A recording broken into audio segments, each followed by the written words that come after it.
Assalamualaikum warahmatullahi wabarakatuh. Kembali lagi bersama saya di channel Ruang Belajar. Pada kesempatan kali ini saya ingin menjelaskan tentang struktur dan fungsi jaringan tumbuhan. Baiklah, langsung saja kita mulai pembahasannya. Yang pertama kita akan bahas jaringan meristem. Jaringan meristem adalah jaringan yang selalu aktif membelah.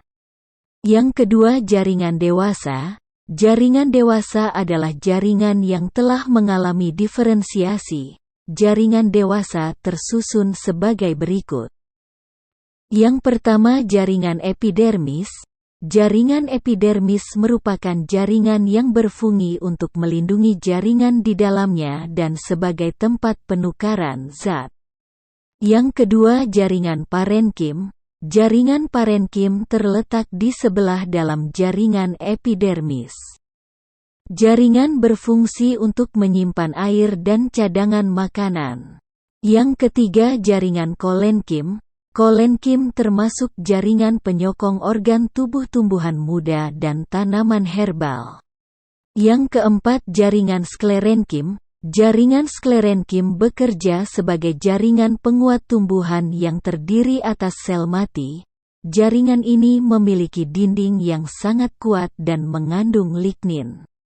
Jaringan yang kelima, jaringan pengangkut. Terdapat dua macam jaringan pengangkut, yaitu floem dan xilem.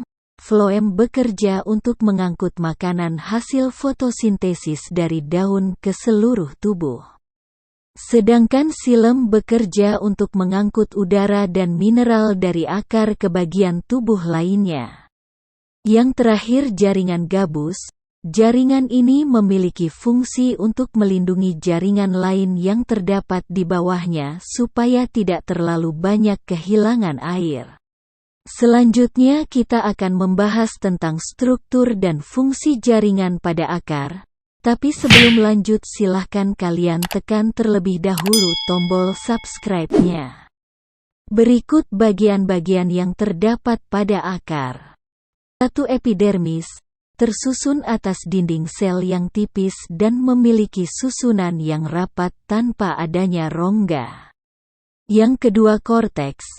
Merupakan bagian tumbuhan yang terletak di bawah epidermis dan jaringan silinder pusat. Yang ketiga, endodermis, merupakan dinding sel yang tebal dan terdapat zat gabus, berfungsi untuk mengatur masuk dan keluarnya bahan makanan menuju akar. Yang keempat, stele.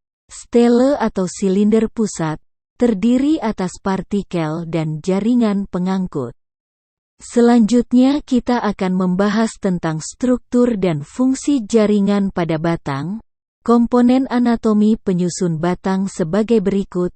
Yang pertama, epidermis, yaitu lapisan terluar batang. Yang kedua, korteks, terletak di sebelah dalam lapisan epidermis. Yang ketiga, endodermis, merupakan pemisah antara korteks dan silinder pusat. Yang keempat, silinder pusat, tersusun oleh jaringan parenkim berbentuk jari-jari empulur dan jaringan pengangkut.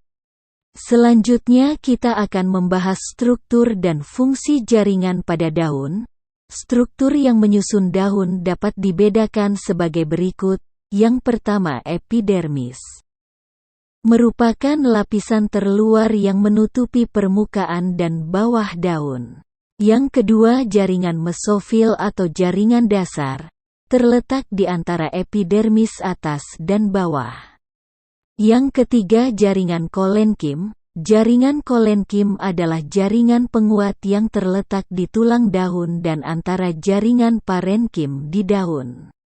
Jaringan yang terakhir yaitu jaringan spon atau jaringan pengangkut. Jaringan pengangkut pada daun tersusun berdampingan. Sekian materi untuk hari ini, semoga bermanfaat.